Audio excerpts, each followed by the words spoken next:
Hey guys, Anna Brown here, and thank you again for tuning in to Too Legit to Quit TV for another episode of Car Conversations.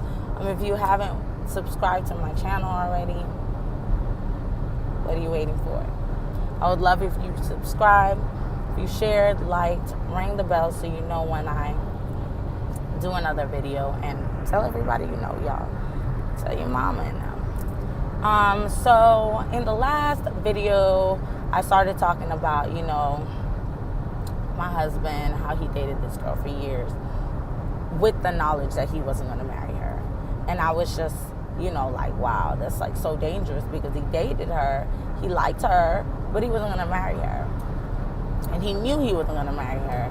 And so I was saying to women in the first part, what do you do? Like, how do you get to this point of finding out if he's just not that into you? So we started talking about dating and courting. If you want to know about that, just go back to the video linked below. So you're dating and you're courting. So now, after you're dating and you're courting, you're talking to God, you get your proposal. I don't know if you're just going to go elope, type of get married, or if you're going to have like a big old wedding and spiel. But here's the thing. Getting up to that place, I need you to know that after you're engaged, your job of finding out if this man is into you is not over. It's not. And my blog ain't going to be about catching a man, getting a man, and all that, because I don't have time for that. Every man that I have ever spoken to pursued me. And I believe that that is how it's supposed to be. Like, men need that. They need that chase. So you need to let them pursue you. And so, every man that I've talked to has pursued me. You need to allow him to be a man and pursue you in one way or the other. But little things. I believe when you're in a relationship, first of all, y'all need to be exclusively dating. Courting, and you're courting, we're not about that keeping our options open situation. Get your life, okay?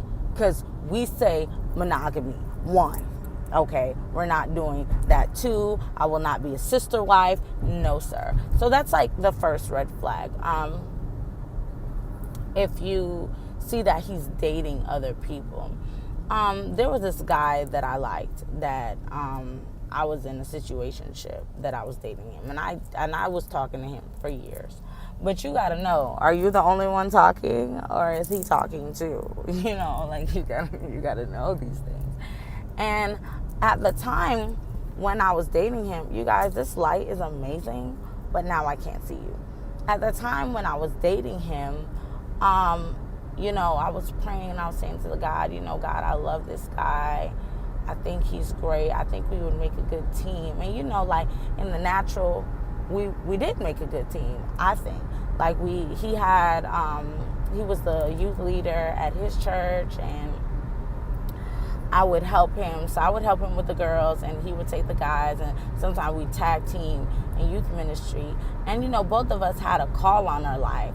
Well, everyone has a call on their life, okay? But both of us had a call for youth on our life. So we just gelled. And for me, I was like, man, we really gelled. And people always thought that we were together, which was the funniest thing. Like, I had met his parents. I've been to his house for holidays and such. So, I'm like, I'm in there. But, we never talked about marriage and stuff like that. And I did not know that he was just not that into me. Like, we spent most of our time together. Now, granted, red flags were going on, but because, I loved him, I was like not paying attention to those red flags. But then something amazing happened. I was praying, and, the Holy Spirit pricked my heart, because won't he do it? He'll do it, y'all. He'll prick that heart, and he'll be like, open up your beady eyes and pay attention. And I was like, Holy Spirit, if something's going on that I don't know about, show it to me.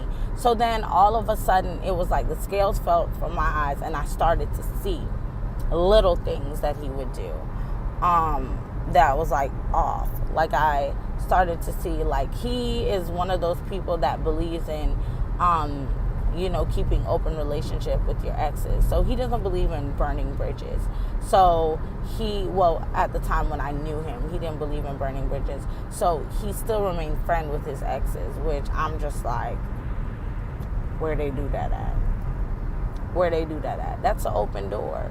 Where they do that at, trickster? Like, where they do that at? You don't know. I believe that if you were intimate or if you had any type of emotional intimacy, I personally don't believe that you should leave that door open. Why? Because you just leave yourself open. Like, I don't care how strong you are. Memories are strong, and the enemy knows what you like. And trust me, in a weak moment, he'll let that man or that woman look real good, and they'll say all the right things. No, we don't have time for that. So the Lord started showing me little red flags of, like, him having conversations, him inviting her for holidays and stuff like that. And because I knew they were friends, it was like, whatever. So one day this big situation happened, and the young lady ended up calling me, and she was telling me how, whatever, and we had a conversation. Nice young lady. Oh, man, she was nice. Like, we would have probably been friends in another life. She was real cool, she was cool. And she let me know that while he was here in this thing with me, he was still over there having like a whole trying to get back together with her. Now, granted, now I know that he had a problem in his flesh. He had an issue. However, at that time, I'm spending all my time with this guy. Like, we were spending all our time. And, speaking to the young lady, I'm like, I honestly don't know when he had time to talk to you. Like, I'm just lost. She's like, me neither. Because he would always tell me he was with you. Now, both of us playing the fool, okay? But you have to look at those things. And don't take it personally. That's God letting you know that, look, back up off this person. If you notice someone have bad habits of, lying all the time, take a step back. Or if they're justifying their wrong behavior all the time, take a step back. Like, you have to figure it out. And then a person who is into you, don't get fooled by them just taking you around your family, taking you around their friends, everybody knowing you. No, don't do that. Because, my grandma told me something one time, and it stuck with me forever. She said that it costs a man nothing to give you his time. It doesn't cost him nothing. Like, a man could give you all his hours, all his days, and it don't mean nothing. But it'll cost you everything to give that time back to him. So with that being said, like, you're spending time with him because you're looking for more, right? You want more. You have a desire for more. You have a need for more. But he doesn't necessarily have to have that desire and that need to give time to you. That's not how men work. So you have to be able to discern. And if you can't discern, you ask God, Lord, give me a spirit of discernment. You have to be able to discern the intent of his heart. And really, the only person that can discern the intent of a man's heart is Jesus Christ. And then he will give you that information. The Holy Spirit will definitely reveal it to you.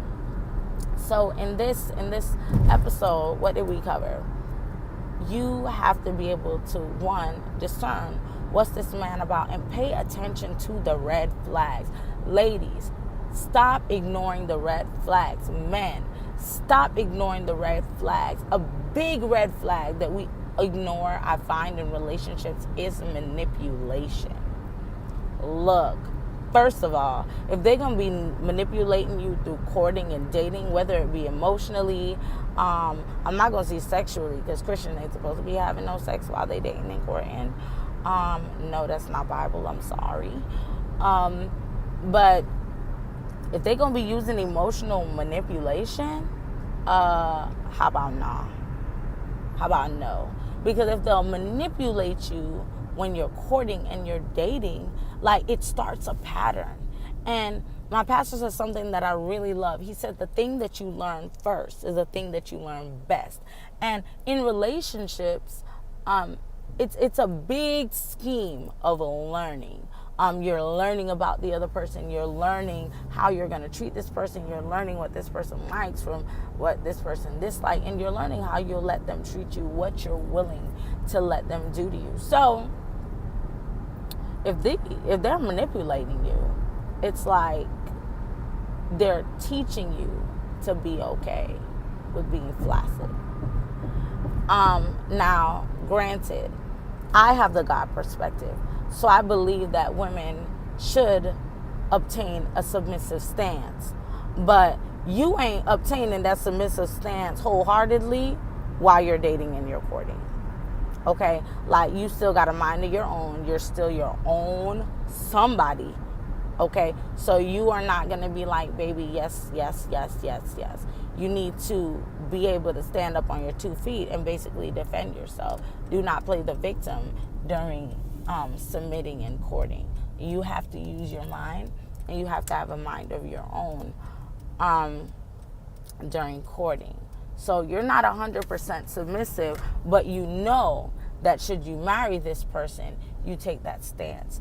I'm going to talk about submitting and dating in the next video, because we're going to find out. Is he that into you?